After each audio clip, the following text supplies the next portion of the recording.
Olá, eu sou Maurício Salchini, estamos gravando um podcast 10 anos da EPT, parece que foi ontem, 2014, Verdade. passa rápido, e aqui em parceria, em dupla com o Dr. Luiz Carlos, pré-candidato a vereador, nesse momento político importante para a cidade, muito importante para a EPT.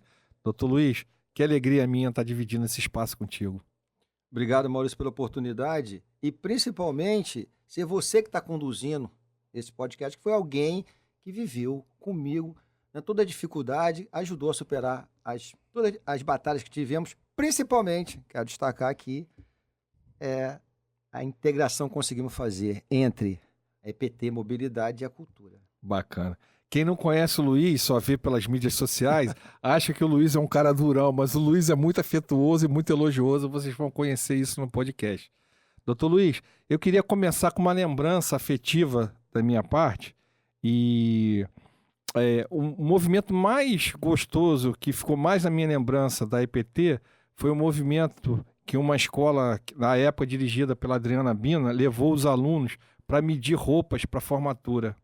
Então você imagina que as crianças da escola pública de Maricá ganhavam da escola uma formatura, e isso era possível ter aquela roupa de gala que eles tinham em função da Bina conseguir transportar esses alunos até a costureira, fazer a medição, depois voltava, fazia o experimento da roupa, e isso aconteceu no ônibus da EPT, aconteceu graças ao Tarifa Zero. E aí eu queria abrir para você, Luiz, que você trouxesse uma memória afetiva. Eu queria que o coração do Luiz falasse aqui, nos contasse aí uma memória afetiva da época da EPT. Bom, o Maurício é muito bom para tocar a gente quando o assunto é afetividade. Na verdade, Maurício, a gente tem que sempre procurar ir além. Tem que procurar pensar fora da caixinha para entregar mais. Tem um escritor chamado Silas Fonseca, é autor do livro Alma, Verso e Coração, em que ele diz o seguinte: eu não quero me livrar do livro, porque se do livro me livro, como livre eu vou ficar. E é isso. Tudo que envolve a cultura, a educação. Eu sou delegado de polícia, fui secretário aqui de Defesa Civil, de Transporte, de Trânsito, de Inteligência Fiscal, de Segurança, mas também sou professor. Então, tudo que envolve a educação, envolve a cultura, realmente me sensibiliza. Não é para ficar divulgando isso não, tá? Mas realmente mexe comigo. Então, poder ter agregado a uma empresa pública de transporte, além da questão... implantou tarifa zero? Foi legal. Transportava as pessoas? Foi legal. Mas poder usar, né, toda a estrutura desse programa para aproximar as crianças e até muitos professores da cultura fez muita diferença. Então, ver num outro município um ônibus, um vermelhinho, de Maricá, conduzindo essas crianças que se envolveram. E aí eu destaco também a participação das professoras, que também se envolveram nisso, que abraçaram esse projeto, a felicidade deles, a felicidade dos profissionais que acompanharam, né, tendo acesso. Eu me lembro que muitas professoras comentaram à época, até para elas era uma coisa nova, sabe? Tá tendo acesso. Isso realmente foi extremamente marcante. Então, claro, o Tarifa Zero trouxe benefício para a cidade? Trouxe sim. Mas o engrandecimento, a realização que foi conseguir linkar o transporte à cultura, isso aí não teve preço. Nós vamos fazer uma cronologia da IPT, você vai me permitir, não vai, Luiz? Uma cronologia. Mas antes de fazer a cronologia, eu queria explicar qual é esse link da EPT com a cultura. Luiz Carlos, Dr. Luiz Carlos, enquanto presidente da EPT, me convidou para participar do grupo de trabalho e surgiu uma proposta de, nos finais de semana, o ônibus da IPT servir as escolas do município em atividades pedagógicas fora muro, né? A educação chama assim, sim. Atividades extramuros. Extramuros. E aí os ônibus, e aí também a gente fazia uma articulação com os espaços culturais, porque muita gente não sabe, mas o espaço cultural tem projeto de formação de plateia, ou seja, os espaços culturais desejam que as pessoas que não tiveram acesso à cultura ainda participem dos espetáculos. E agora, desculpa, Mauro, só te interrompendo rapidamente, mas é importante essa informação que você está passando para que outros gestores percebam isso. Os estabelecimentos, quem lida com cultura no Rio de Janeiro, tem alguns benefícios fiscais. E a contrapartida é realmente fazer o quê? Formação de plateia. Formação de plateia. Mesmo. Então, que todos saibam disso, para promover, aonde quer que seja, esse encontro. Em resumo, final de semana, a EPT tinha ônibus e tinha ingresso dos espaços culturais para servir as escolas de Maricá. Além disso, também teve servir a Secretaria de Saúde num programa de pós-graduação que foi feito pelos médicos da cidade. Então, desse projeto, mais especificamente, que nós vamos tratar. E aí, Luiz, tem um bastidor que foi muito interessante, que as professoras ficavam muito felizes e me pediam para te encontrar, para te agradecer. E a gente marcou um café da manhã no colégio. Até o colégio tem meu nome, Maurício Antunes. Né? Maurício Antunes. Isso. E aí foi muito legal, muita foto. Só que Luiz, presidente da EPT, secretário de transporte, tinha uma agenda muito corrida e me pedindo, Maurício, eu tenho que sair em ponto e tal. E eu coordenando aquilo ali. E a professora falou, eu queria te pedir mais uma coisa. Mas eu falei, não, mas não pode, ele tem horário e tal. E o que você quer, professor? Não, eu quero mais uma foto. Eu falei, nossa, como que eu estou focado em agenda e preciso focar nas pessoas e no carinho que elas têm com esse trabalho e com essa sua liderança na IPT. Então, cronologicamente, Luiz, em que ano, em que momento que o Quaquá te convida para ser o presidente da IPT que iria implantar o Tarifa Zero na cidade? Mais ou menos meio do ano de 2014, o Quaquá chega e fala para mim, Luiz, eu quero dar tarifa zero para o povo. Eu quero implantar uns gratuitos. Eu quero que você seja responsável por esse projeto. Até brinquei na época, eu sou delegado de polícia, eu entendo de segurança, não bem de transporte. Talvez o município precisasse da segurança de um delegado para implantar o Tarifa Zero. Segundo o argumento apresentado pelo Quaquá à época, foi isso. Ele falou assim, Luiz, mas você tem autoridade de ser um delegado de polícia e você é um bom gestor. Então, eu acredito que você consiga isso. Naquele momento, você já tinha sido secretário da cidade de Maricá, não é isso? Eu já estava na cidade como secretário. No primeiro momento, vim para cá no final de 2011, 2012, para ficar à frente da Secretaria de Segurança. Tá. Então, já tinha uma história na cidade cuidando dessa área. Tá. 2014, o Quaquá te convida. O Quaquá faz esse convite e a gente começa a trabalhar, a montar de equipe. Você lembra que nesse dia você me encontrou? Eu precisava da equipe, eu precisava de alguém que necessariamente não fosse técnico, mas que conseguisse me entregar algo que fosse além daquela visão do técnico, daquela visão só do transporte comum. E você realmente, Maurício, você é um cara que tem essa sensibilidade. Então eu enxerguei em você essa possibilidade de você me trazer essa ideia. E foi o que aconteceu. Atendendo a expectativa. Quaquá te convida essa proposta. Que mês então de 2014? Ele convida mais ou menos mês de junho. Junho. De 2014. Setembro de 2014, começam a rodar os primeiros ônibus. Você lembra de onde partiu os primeiros ônibus?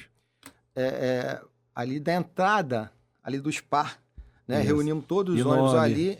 Reunimos todos os ônibus ali. Eu lembro e fizemos um tour pela cidade. Na época, eram só 13. Isso. Hoje são 138 e continua crescendo. Bacana. E aí, em setembro, o Vermelhinho começou. O Vermelhinho começa a rodar. Nós estamos transportando, mais ou menos, nos primeiros meses, quase 200 mil pessoas. Eu lembro que teve um bolo de 1 milhão de passageiros, pode ser? Não, um mês, quando fez um mês, para comemorar um mês de funcionamento, houve uma entrevista lá no CEL, e teve um bolo de aniversário. Legal. Durante um mês e nós atingimos mais ou menos, não chegou a 1 milhão não, porque nós tínhamos 13 ônibus, mas já era o caminho para isso. Era para comemorar exatamente essa conquista do povo. Bacana. Fala para mim quais foram os seus olhares na formação da equipe da IPT. O que você buscava e o que você efetivamente conseguiu? Na verdade, principalmente, e isso aqui eu falo para todos que são convidados para assumir um cargo público, que o convite tem a natureza política, ok, faz parte do processo, mas não pode abrir mão do técnico. Então, eu precisava de técnicos que me dessem, né, assim, os subsídios necessários para a estruturação. Além disso, eu precisava de um bom jurídico, porque sabia das resistências que iria encontrar, como encontramos. Né, Maurício? Mais ou menos... Eu vou chegar lá. Nós tivemos um período que tivemos que paralisar. Isso. Não foram só flores. Não só flores. Tem espinhos jurídicos. Olha, e como? Principalmente a resistência a um modelo desse. Então, eu precisava de pessoas com perfil, com um olhar mais humano, que aí quando cheguei você, e dentro da equipe também, eu precisava daquele que tivesse o domínio do planejamento, da utilização da tecnologia. Então, também, na época, até você que me apresentou. Isso. Né? Você apresentou. Você me agradece quase todo dia. Todo dia, né? O Anderson Vaz, que ficou. Anderson exatamente. Que ficou, tá aqui no estúdio. Manda um beijo para ele. Que ficou cuidando disso. Um beijo, Anderson.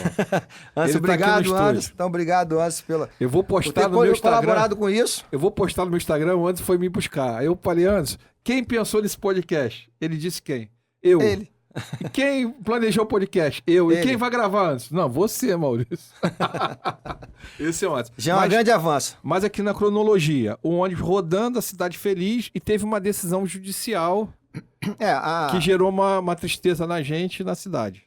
Conta pra gente. Havia, à época, 2 empresas de ônibus que prestavam esse serviço às cidades e elas se sentiram prejudicadas. Falou que esse tipo de prestação de serviço seria ilegal. E entrar na justiça para impedir esse funcionamento. Esse volume de serviço era uma novidade no Brasil, concorda, doutor Luiz?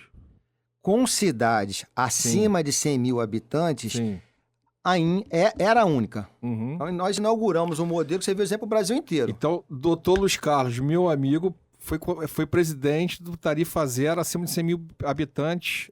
A única cidade do país com mais de 100 mil habitantes com esse modelo. Bacana. E é claro, encontramos resistência. Sim. As empresas... E era previsto, né? As empresas entraram na justiça pedindo a paralisação dos ônibus. O primeiro momento, a primeira ação não foi frutífera. Demos as informações necessárias lá ao Poder Judiciário e eles não obtiveram a liminar determinada paralisação. Teve um segundo momento, né, de uma outra ação. Também não conseguiram eliminar. Continuaram na luta, pleiteando o direito que eles entendiam que tinha. E realmente, assim, num terceiro movimento, houve uma determinação da justiça pelos motivos alegados. A justiça acolheu e paralisar. Mas só estamos gravando esse podcast porque nós vencemos. Na verdade, assim, a movimentação popular, é claro, o embasamento jurídico que nós mostramos para o Poder Judiciário, que havia um modelo que poderia funcionar, se não fosse exatamente daquele, mas que o programa Tarifa Zero poderia coexistir. E aí, através dessas ações... Existe uma previsão na Lei de Mobilidade Urbana do Brasil, uma previsão do município prestar esse serviço, não é isso? Na verdade, cabe ao município prestar esse serviço. A forma como ele vai prestar... Agora é o professor de direito. Não tem como fugir disso. Olha o professor de direito. Então, como é que é? Delegado de professor não tem como... Repete, professor. Isso não sai da gente. Repete, professor. Não sai da gente, né? Questão da acadêmica. Então, o município, a Constituição prevê que cabe ao município a questão do transporte. Transporte local. Agora, a modelagem, o município pode escolher o que for mais interessante. Na época, o que existia era a modelagem padrão. O serviço foi concedido a empresas privadas. Então, o prefeito, à época, queria revolucionar isso para dar o Tarifa Zero, tirando as empresas. Luiz, eu posso dizer que a sua gestão, enquanto presidente da IPT, era um tripé. Questão jurídica, sustentação jurídica, para que o Tarifa Zero fosse ofertado, diálogo com a sociedade, porque a gente teve taxista aqui e a gente vai conversar sobre esse diálogo com os taxistas, e o serviço às escolas na condução das crianças para a cultura. A gente pode dizer que era ofertado esses 3 caminhos aí na sua presidência? É como eu falei, é o olhar macro. Onde estiver atuando, ter o olhar para o todo. Não ficar focado, aquele olhar míope para uma única atividade. Nesse então, todos que estavam envolvidos... Conta do táxi para gente. Todos que estavam envolvidos, então, tem que olhar para eles. Os taxistas, na época, enquanto presidente da IPT, vieram me procurar preocupado com o que iria acontecer. Claro, com a possível redução de movimento. Existia no imaginário deles uma concorrência do tarifa transporte zero com eles. Com a tarifa dele. Argumentei que, na verdade, assim, nós não iríamos concorrer com eles, até porque o público tem um perfil diferente, mas que teríamos um olhar para eles, que eles pudessem trazer as demandas. E pulando um pouquinho essa questão da cronologia, vou avançar um pouco para depois voltar a EPT. Mais à frente, eu assumo a Secretaria de Transporte. E aí os chamo. Ouço, que é o que qualquer administrador tem que fazer. Vai tomar qualquer medida? Ouça. Não faça nada para eles sem eles. Foi o que eu aprendi lidando.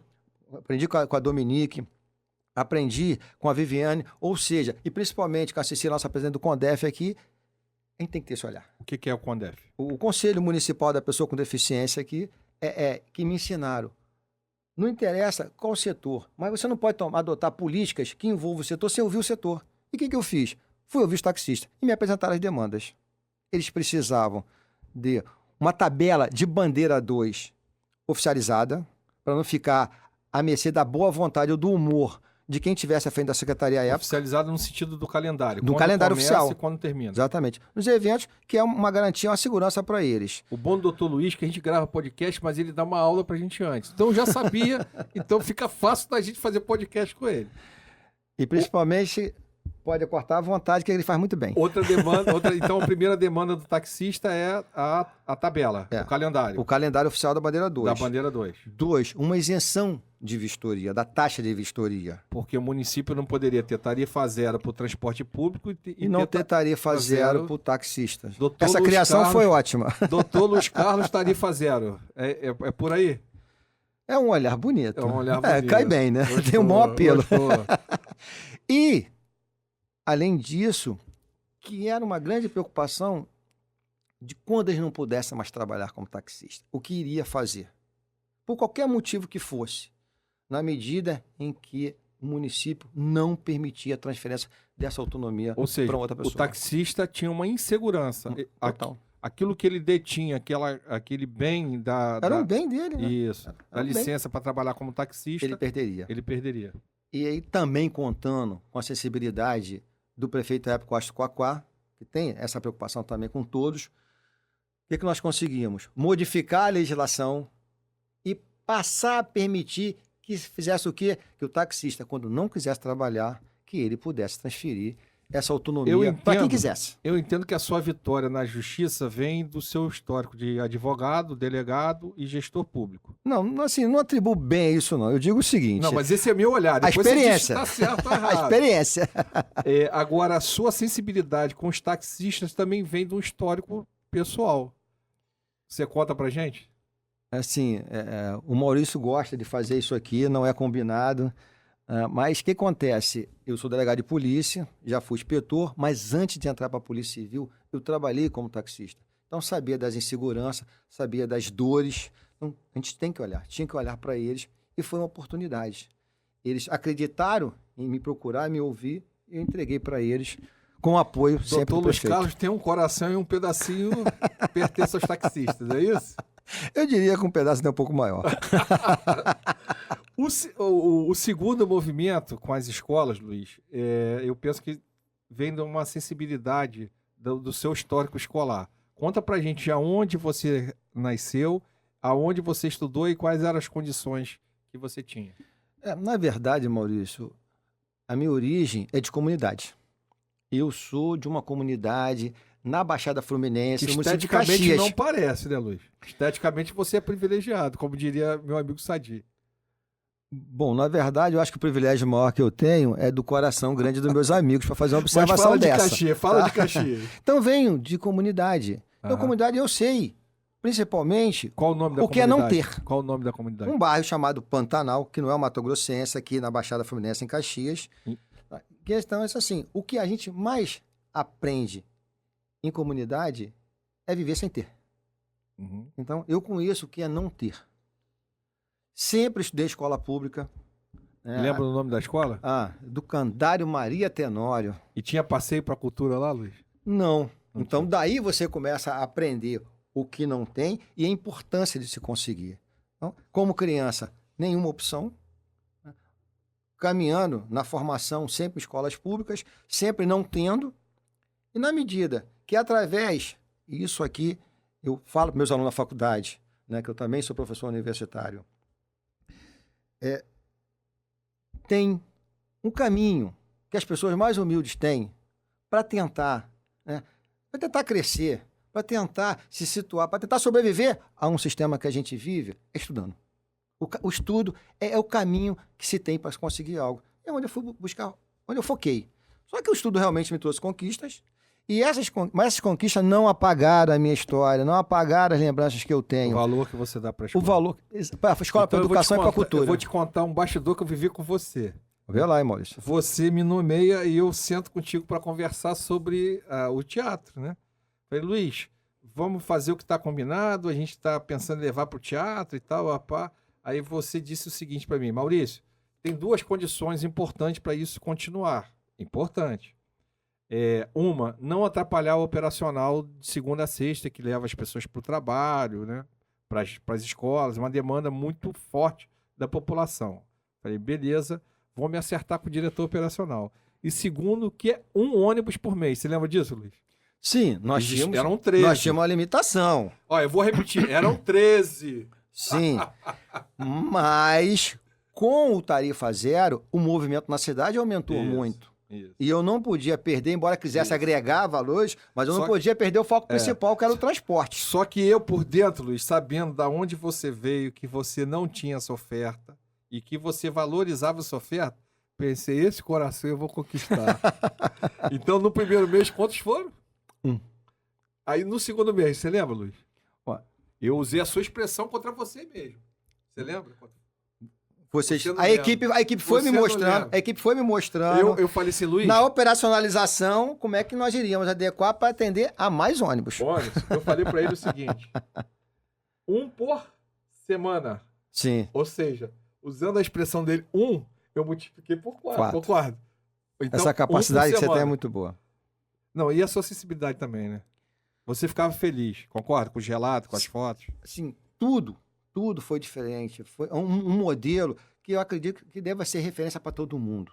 Tá? De mostrar o quanto você pode. Independente do que você seja, independente do que você faça.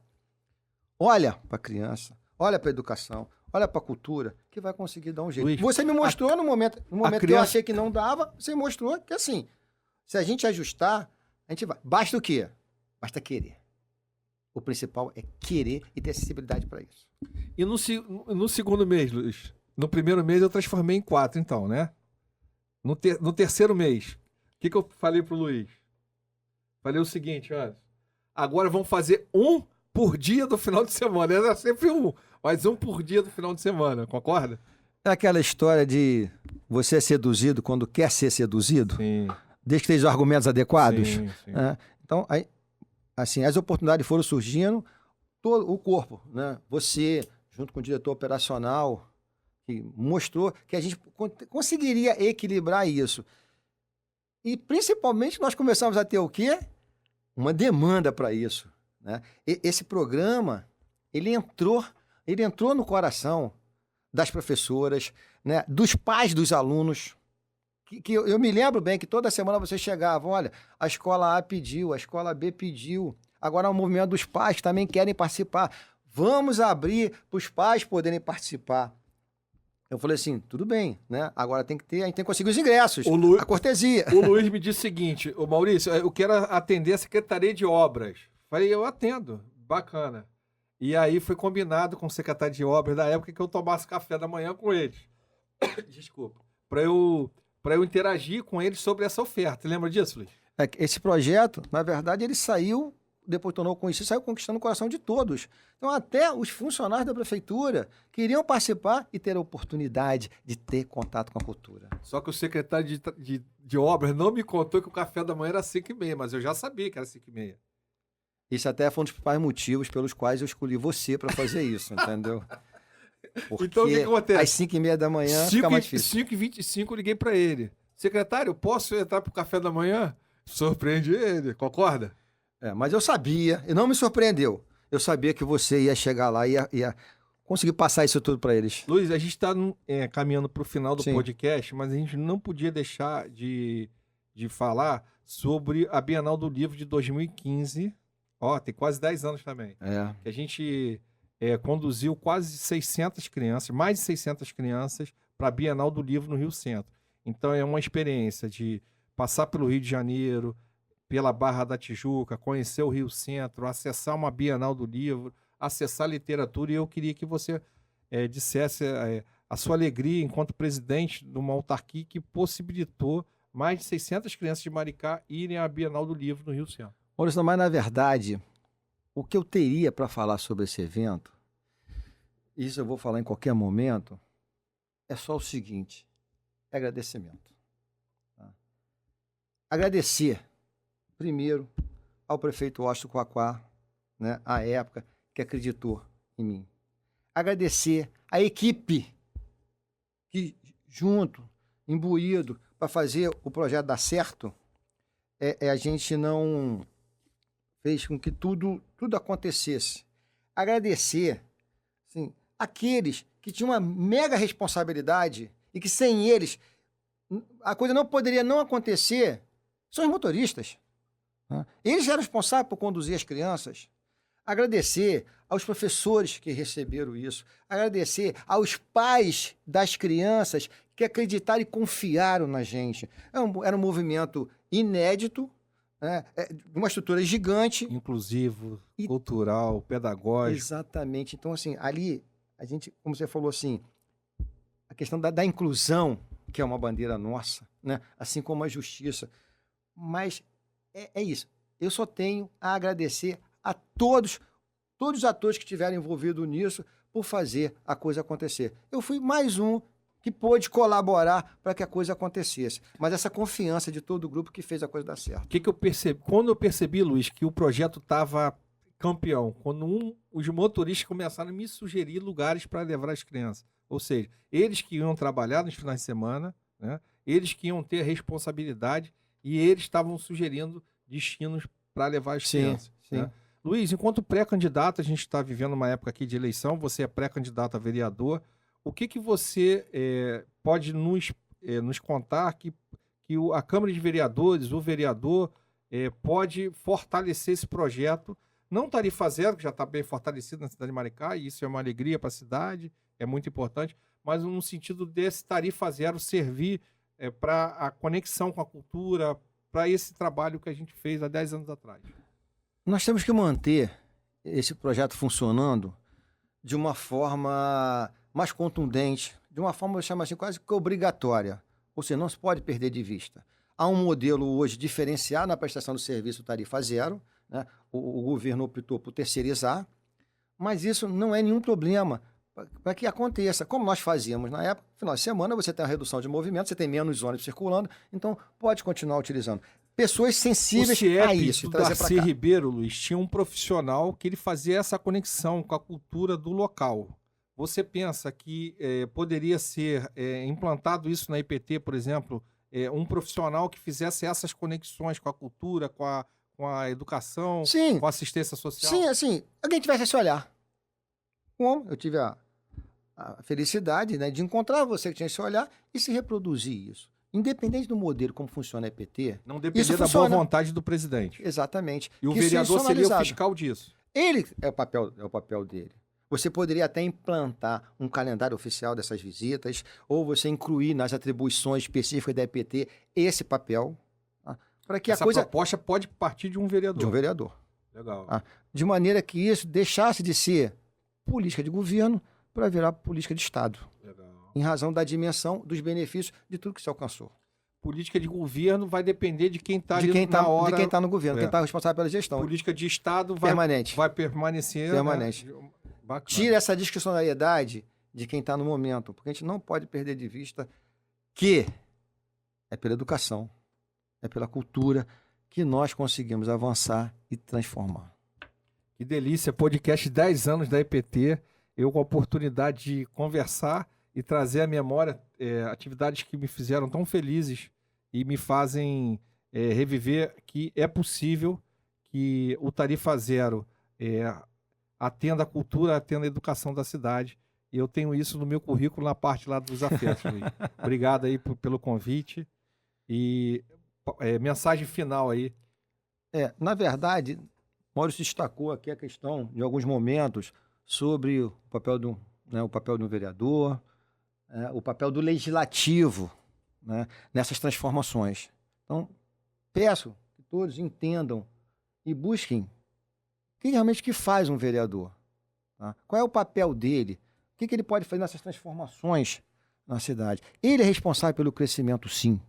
Tá? É através de suas ações, enquanto fiscaliza, enquanto faz leis, tá? Enquanto auxilia o Poder Executivo com sugestões. O doutor Luiz Carlos tem Instagram. A verdade. Tem Instagram. É. E esse debate pode continuar, as pessoas Sim. colocarem perguntas. Sim, Não é isso? sim. Achei importante essa colocação. Convida as pessoas para te seguir, Luiz. Posso fazer isso? Pode, deve, Você permite? Deve. Bom, então para a gente, né, aqueles que gostaram dessa troca de ideia nossa aqui, do bate-papo, e que queiram me seguir, Dr. Luiz Carlos Maricá, Dr. Dr. Ponto. Então, Dr. Luiz Carlos Maricá. O Instagram, Dr. Luiz Carlos Maricá. Queria falar para sua agência de marketing, Luiz. Ah. Eu queria mais fotos dos vermelhinhos na porta do museu, do teatro, do circo. Tô sentindo falta dessas fotos do seu Instagram, Luiz. E é bom que não é só você não, Maurício. Eu sou procurado por pessoas que falam isso. Doutor, eu tô sentindo falta do vermelhinho na porta do teatro, se eu da lona encontrar com cultural. a gerente do marketing, eu vou reclamar isso, hein, Luiz? Não, a culpa não é dela, não. Não. A culpa não é dela, não. Eu tô falando isso porque ela tá aqui no estúdio, né, Luiz? Não, tá vigiando, né? Tá Pra vigiando, depois poder conduzir, Então, tô não deixando eu falar algumas coisas. Tô pleiteando mais espaço no seu Instagram para os movimentos culturais que aconteceram há 10 anos atrás. Hoje é uma realidade, né? A toda a movimentação cidade, qualquer projeto, pelas redes sociais. Bacana. Então, é o caminho. Quem quiser falar comigo, estou à disposição. Já que o Maurício entregou, responsável pelo marketing pela rede social, está presente. Eu não tenho uma certa dificuldade, mas eu estou me adaptando e ela está me direcionando para isso. Acompanhe-me nas redes sociais. Obrigado aí por essa oportunidade, obrigado por esse evento. É um momento realmente festivo. 10 anos de uma política que eu tive o prazer de implantar e que mudou a vida maricaense e está servindo de modelo para o Brasil inteiro. Parabéns, obrigado, Carlos.